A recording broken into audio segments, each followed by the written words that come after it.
Hello and welcome to the Temple of Tomes with your host, Indie Comics Jones. Today is February 21st in 2021. So there's a lot of 21s going on today.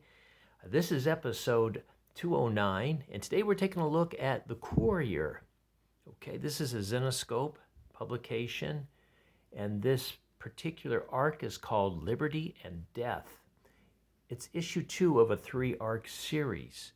The writer is Ralph Tedesco. The artist is Oliver Borges, I'm not sure how you say that, and Fran Gamboa is the colorist on this. The issue is 32 pages, and it comes in at $5.99, so it's basically right priced for a $4.99 for that amount of pages. The cover, we got Eva Harper. She is the courier that delivers different packages and things like that to the different outskirts of what they call kind of the wastelands, a dystopia. You see you've got this flag here for Liberty, and Liberty's actually used to be Philadelphia, but it's a walled-off city now. It's still modern and everything, but it's got about 80,000 residents left in it, and they don't let everybody in, so anybody that's trying to get in can't necessarily get in there unless they got something to trade, barter, or some special skills. They let Eva come and go because she is such a great courier, delivering to little outposts and towns throughout the wastelands. And you've got other groups, bandits. It's a group called the Divinity that's a pretty barbaric group of people that like to kind of do their own Thunderdome type situations within the group. And then you have the Primals, which seem to kind of be some kind of mutant human that they act like animals, they're bloodthirsty, and they hunt like animals too. So got a lot going on here. So let's get right into it.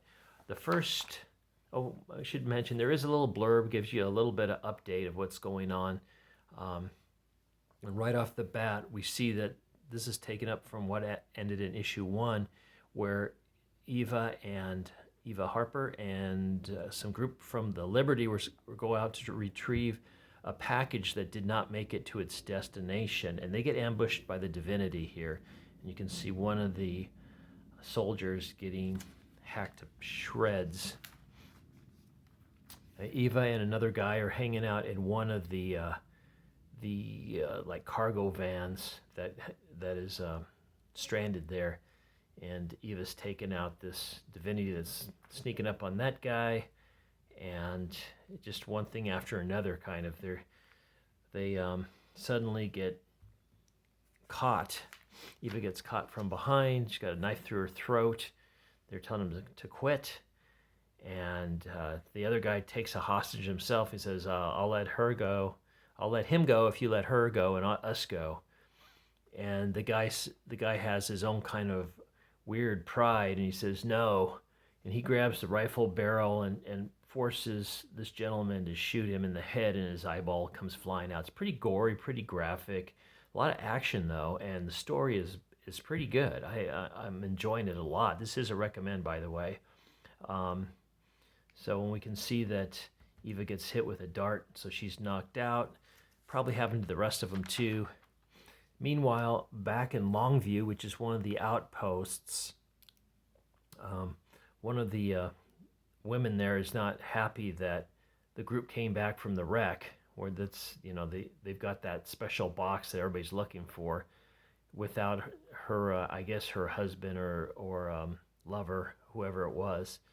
But this guy happens to be the guy's best friend, and she can't bring herself to actually stab him. And so, in the meantime, the Primals are at the gates of Longview trying to get in. Then we have 12 years ago, we go back to This Is in Liberty, and they're kind of explaining to Eva here about how things run there, and she has just done a delivery to Eva. However, what we're going to find out as she gets knocked out and Eva starts changing into this horrible monster is it's just the drug that she was hit with.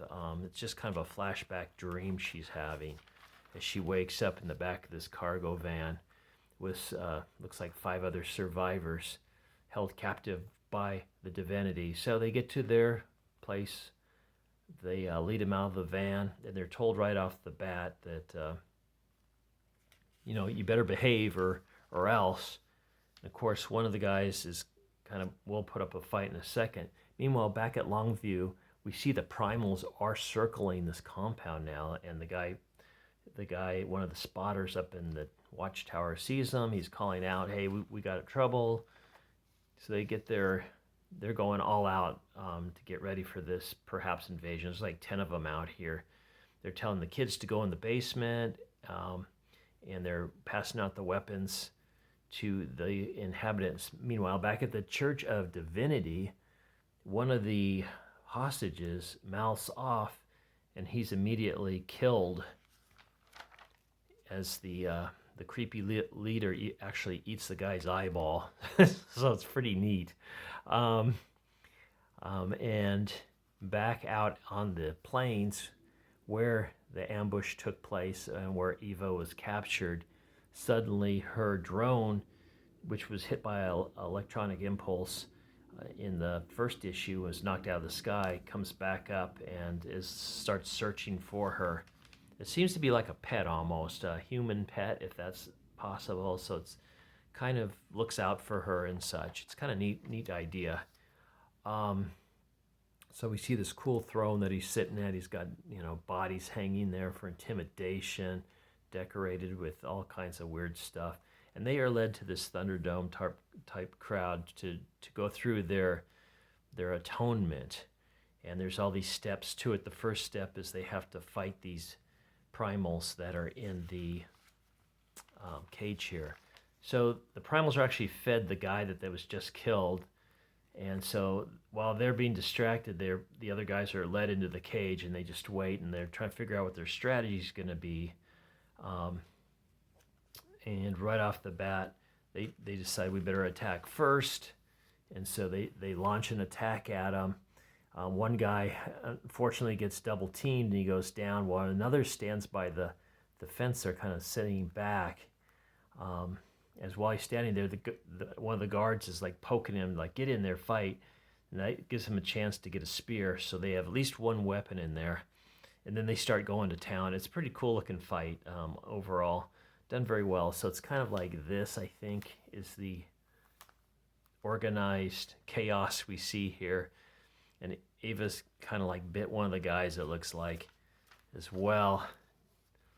So, and now we get just a straightforward boom, boom, boom, as she takes on these big guys. So she's a badass, obviously.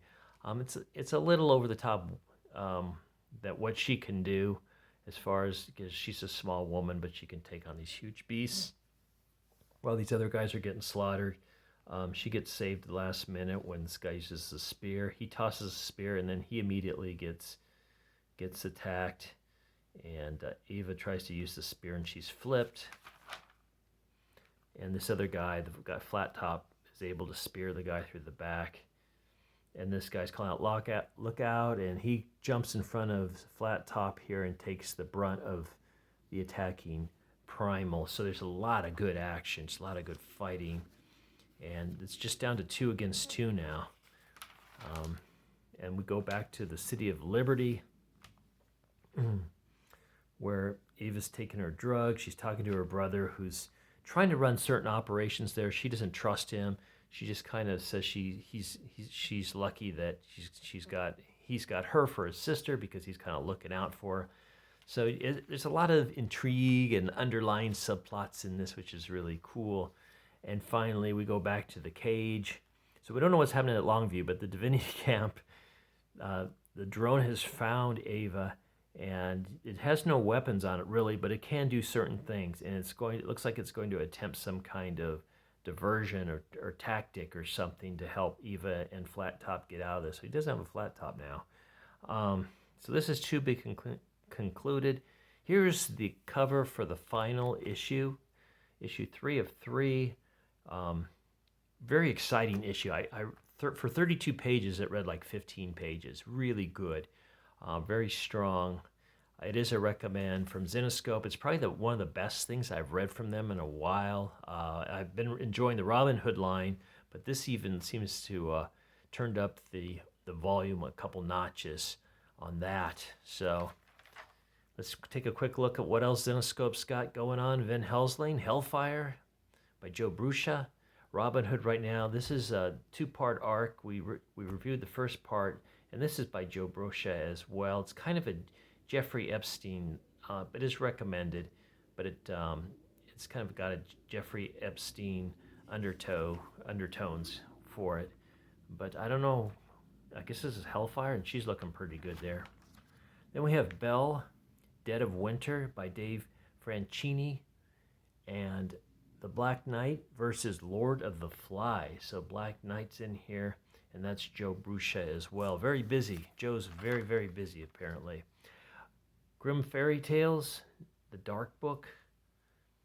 And I don't think this is a trade. I think it's a flop. They got a 38 up there. Myths and Legends Gretel by Dave Franchini as well. And there we go. We get a little look at Robin Hood in red this time, probably for Valentine's Day, I would guess. And the last trade for the Courier, From the Ashes. That's a Ralph Tedesco as well. So very exciting stuff happening with the Courier. I recommend go out and get it. Thank you for stopping by and watching this review. As always, please like, please subscribe if you haven't, and please leave comments.